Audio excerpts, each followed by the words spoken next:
Hello and welcome to the Startups of London podcast. I'm your host Ozan and the founder of Startups of London. Today, I'm joined by Jules Robertson and Laura Beales, co-founders of Tallymarket. Tallymarket is a flexible and low-cost workplace solution that meets the individual needs of each of your team members. It lets you provide your team with access to hot desks, meeting rooms, and private spaces. From a single desk to a 50-person private office every week, Tallymarket enables you to book 1,200 workspaces across the UK. It is tallymarket.co.uk. Welcome to the chat, both of you. Hi. Hi. So first question, do we still need co-working spaces now that everybody is mostly working from home? I would say more than ever. So I think the way that people work has fundamentally shifted as a result of coronavirus. I think it's sped up trends that were already happening. And, the advantage of co-working spaces is that they provide employees and companies with much more flexibility than kind of traditional fixed offices. Because I do think in-person events and seeing your team is still important. Yeah, most of our bookings are really teams who want to come together. So it's either individuals who really can work from home, because I think when we all had to work from home, you were made to do so. But most people, we did a survey and 51% of people don't have a good space to work from home. So it helps support them.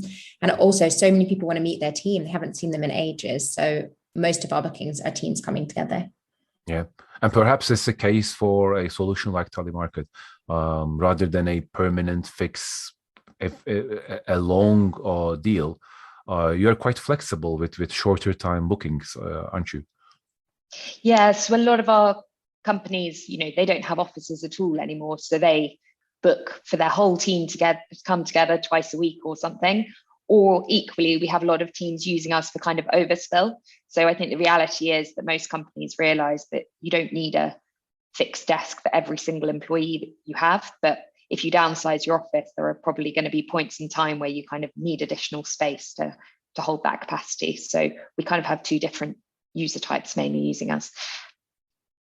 I think you can save. I mean, if a company uses a workspace twice a week, flexible space, they can save. Our approximations is like 80 to 85% compared to a full-time office. So interestingly, we have lots of companies book much nicer spaces because they don't have to pay for a full-time office. So it's actually a really nice way to kind of engage your employees. It is.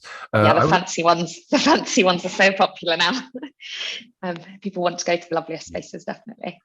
Yeah, definitely. I just went to tallymarket.co.uk. My personal use case is we're a team of 6 now, including me, and sometimes we want to meet face to face.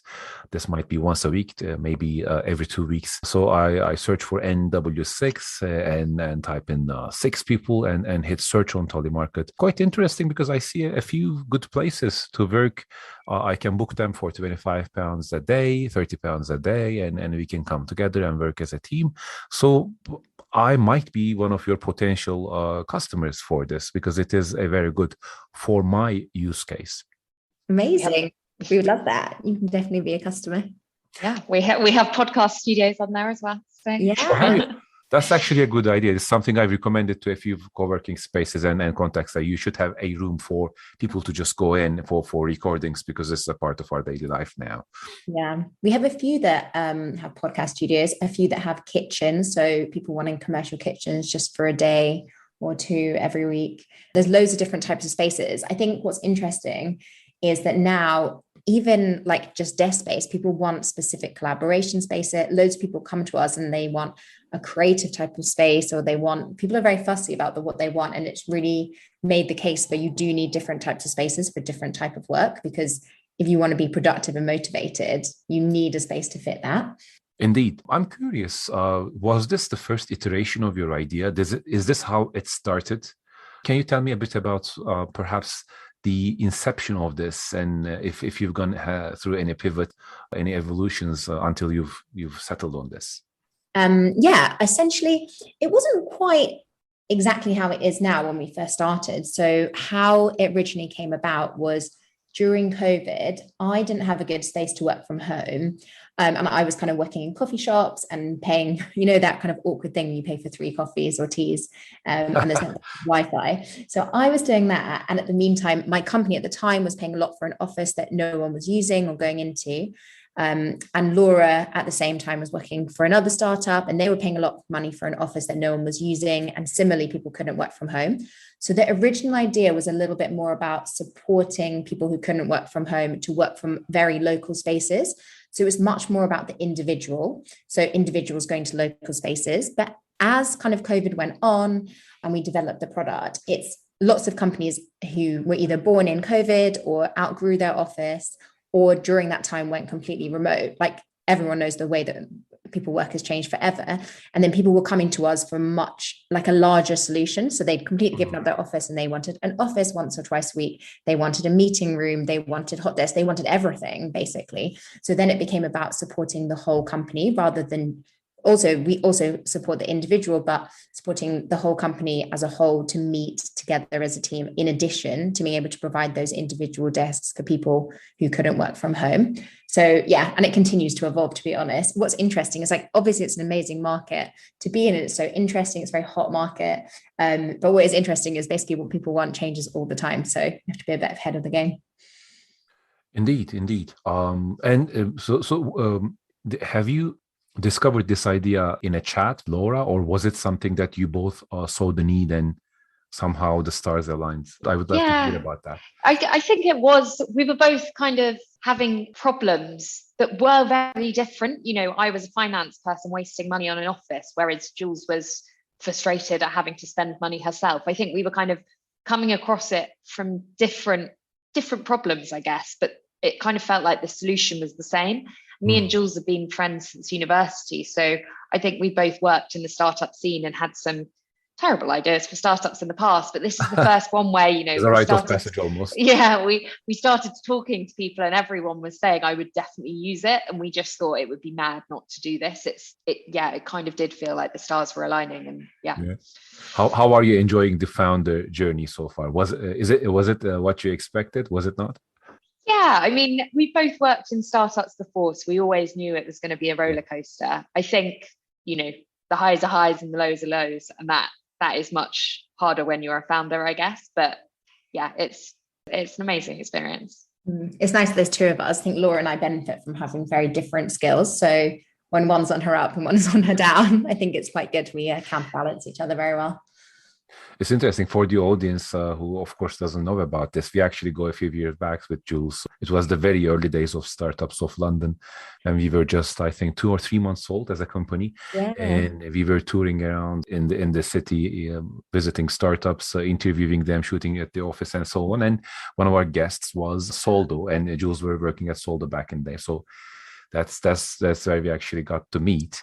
And of course, I personally have learned a lot from being a founder. I love the mistakes that I have done, the bad ideas. I relish them. So in your case, what was it that surprised you about being a founder, if there is anything, or what are the things that you learned so far? Because sometimes being a founder and actually experiencing it is different than being with people who are in that ecosystem versus experiencing it yourself. So I would love to hear what that journey has been like for you. What are some key takeaways? What are the lessons? What was unexpected for you? I think a nice takeaway that Laura and I discussed quite a lot is, because we both had been in the London startup kind of community for a while, is kind of like how those connections from the past 4 or 5 years, people that you've been helpful to in the past, there's such a nice community of founders in London and throughout the UK. And what is really lovely is founders themselves are very good about sharing advice and, just meeting for a coffee. And, everyone's kind of been there and done it before in a certain way. So what has been a really nice learning of being a founder yourself is the willingness of other founders to share with you, which is like a really nice one, I think. Yeah, it's made me feel like good karma is definitely a thing. Yeah. I'm a boring finance person, but sometimes I message people for advice and they're like, oh, will you help me with my SCIS 4 years ago? I'm like, oh, I don't even remember doing that. But, it's those like small things that it has made me feel like the world is a nice place, definitely. That's so encouraging to hear. Perhaps it's a barrier for people who don't have the network in London or in the UK yet. But in your case, having worked with and around startups and key people seems to be paying off. Yeah, definitely. Yeah. It's obviously, like, as I guess, like, that's just like a positive thing. It's obviously being founders ourselves is like, I think it is quite hard to understand if you haven't done that. I mean, it's such an all-encompassing role. And a lot of it being like, now we have a team, like 9 of us at the moment. And like, there is a lot of pressure in terms of, you've got this team and you want to support them, and all you want is for those employees to have the time, not the time of their life, but like, you want to encourage them to build the business, but also you want them to look back and say, like, the time that I worked at Tally Market was like the best years of work. So I think that responsibility, because you build a product, I think, me personally, you build a product because you want to change the way that people live. Like, yeah. I get so inspired that, there's so many people in workspaces today because we've made that possible. So we're changing, the lifestyle of people. But what's really important to think about that maybe I hadn't put so much thought into is that kind of like changing the lifestyle of the people that work like with you to build that product. That is so valuable. I love what you said about the fact that you wished this period of time for the people who work with you is one of the best work years in their life. I think that's such it's perhaps a romantic way to look at it, but I actually like it very much. So how do you go about it? Like, how are you achieving or trying to achieve that? What is the leadership style, if I might ask? And what is the dynamic between you two in terms of when it comes to managing the team, managing the organization? So I think it's super important to me to really talk to people and understand what motivates different individuals, because I don't think you can apply the same kind of management style to every single person. People are different.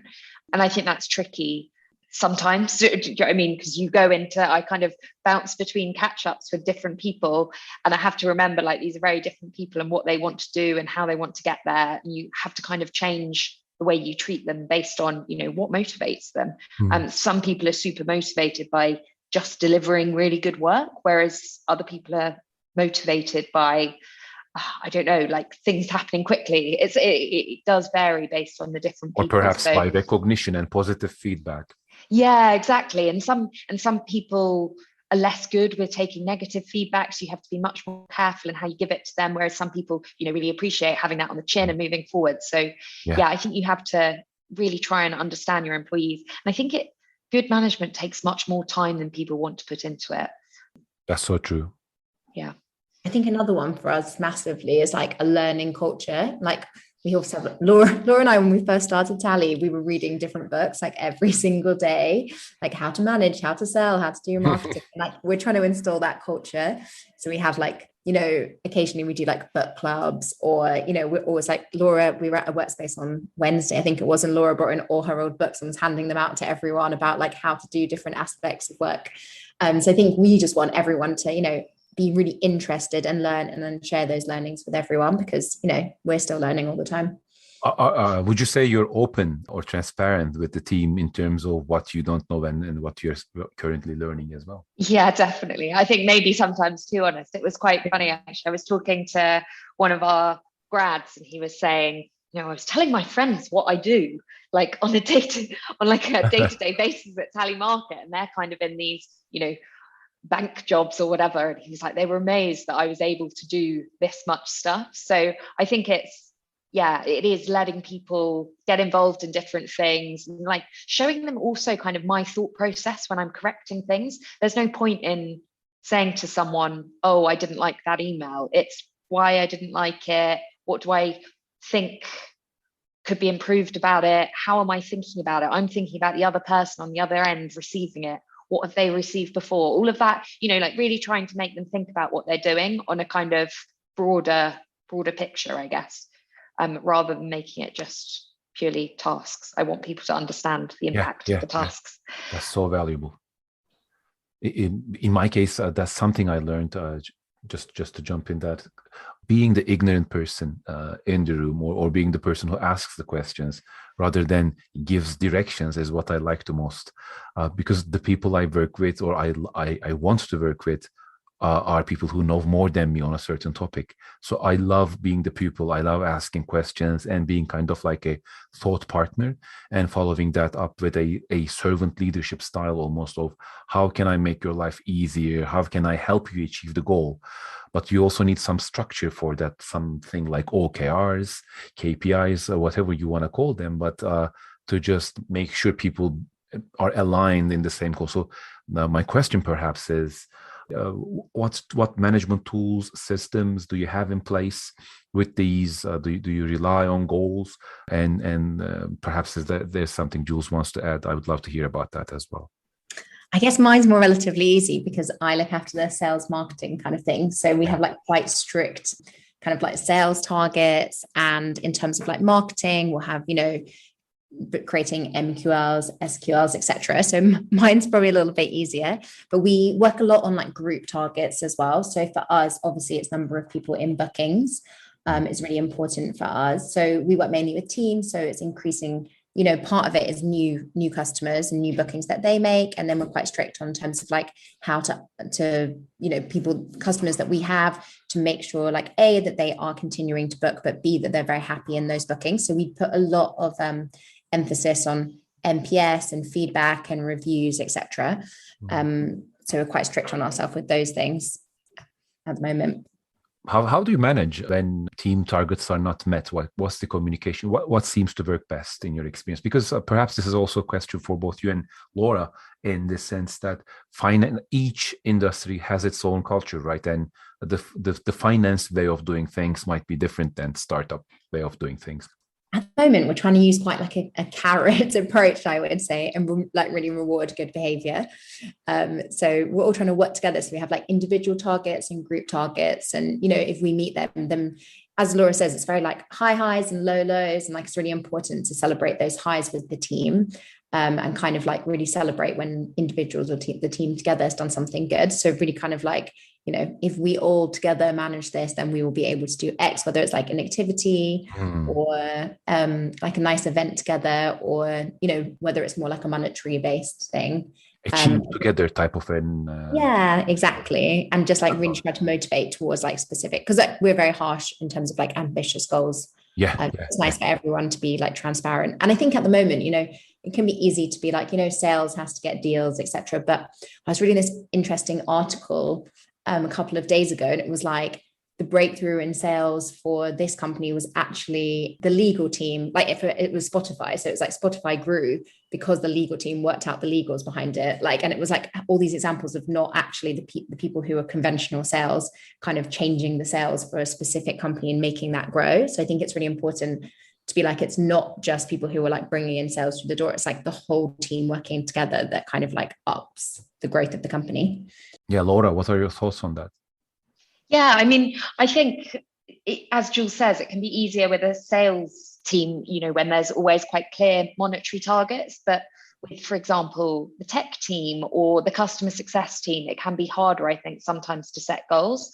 I always make sure that I have, monthly catch-ups with everyone, that there's goals agreed for each month, and that like we actually really look back and reflect on them and what went wrong, what went well, making sure that people are kind of held accountable and are really like challenging and pushing themselves.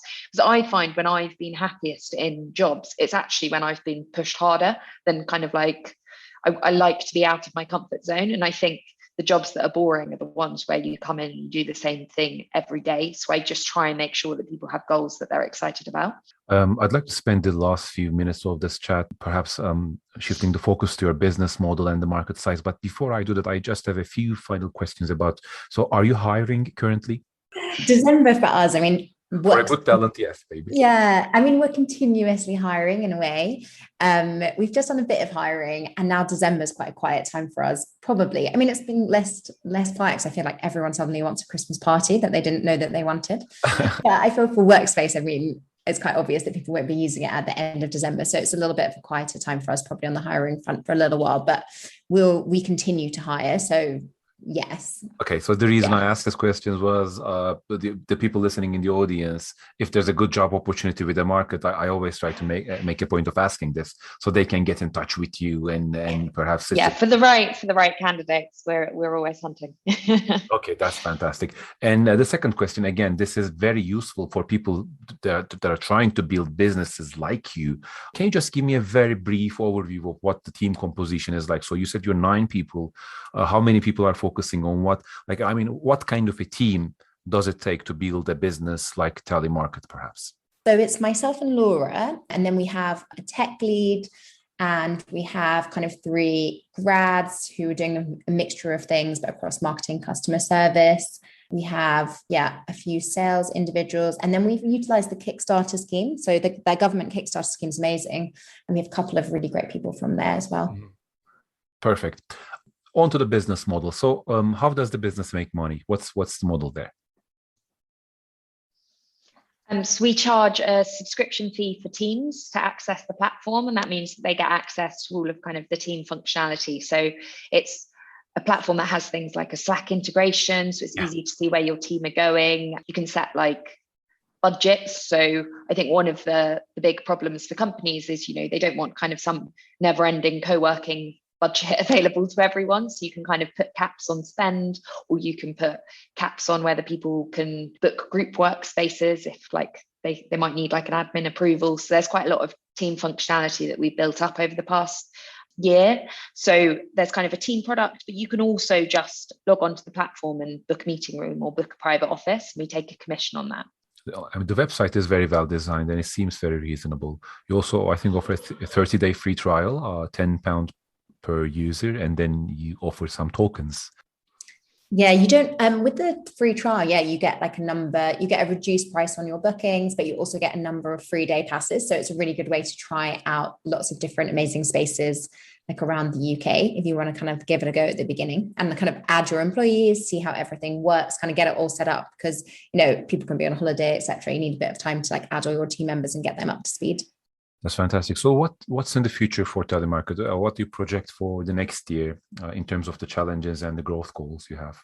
Yeah, we've got big growth goals. And I guess one of the really nice things is that we're finding that lots of our co-working spaces, the ones that are the most popular, they're all expanding as well. And that's really nice to see. So we're all kind of growing together, So we've got ambitious growth targets. I guess there's definitely going to be challenges ahead. I mean, COVID is obviously a big risk for us. If there's another full lockdown, that could be, we're a very flexible platform.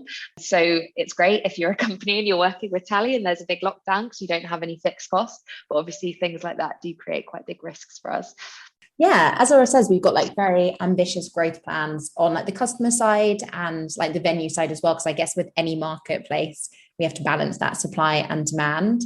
I guess for us, it's kind of like honing in what our proposition is. And I think as we like touched on a bit before, like what people have what teams want has changed, whether the mix between hot desks and group spaces, whether that's a reoccurring space, whether that's the geography of where people are, because, a lot of people have started hiring in other cities throughout the UK or throughout the world. So for us, it's a little bit demand led. So it's like we lean into the trends that are happening within the companies that we work with or want to work with. So like, it's hard for us probably to say exactly where our product's going to move, because we really are like wanting to help solve the problem of like flexibility and choice and price for these companies. So whatever's going to help them out is probably what we're going to be chasing on. Interesting. I remember a YouTuber back in the day. It was quite a eye-opening moment for me. And like here's this guy who has millions of followers, and I went in and looked at his first video, and there what he said was very interesting. He said, "I'm going to create whatever content gets more traction, and I'm just going to give you what you want." Yeah. Sometimes being aligned with market and giving the market what it wants, although it sounds like a very perhaps oversimplification almost, it is something a lot of founders, including myself, sometimes overlook. So sometimes we tend to rationalize and find like the perfect angle and so on. But the market itself, I'm figuring out as I go as well, it's a very empirical thing rather than a rational one. Sometimes you just need to ask people, and you just need to give the market what it wants and adapt. Yeah. Well, that's one of the really interesting things, I think. And, when we said at the beginning that people really like really nice co-working spaces. I think that's maybe wasn't something that we kind of realized right at the beginning, but yeah, you see people making bookings at this lovely meeting room in the Shard. They don't have a full-time office anymore, so actually going there once a month or twice a month is suddenly quite affordable, and that's not necessarily something we would have ever thought, and it wasn't something when we spoke to customers that they said they would do. So we've actually found like the behavior of customers is not only different from our expectation, but it's also different from what they said they would do, if that makes sense. So you kind of need to let them try things as well. It's interesting. It's very, very, yeah. I mean, I have one final question. In terms of funding, well, so what's the story there? Have you received any seed funding? Are you raising any rounds? Again, this is in the context of feel the details to the degree you're comfortable to share. This has some learning value for other startups, building entrepreneurs in London and so on. That's the reason why I ask.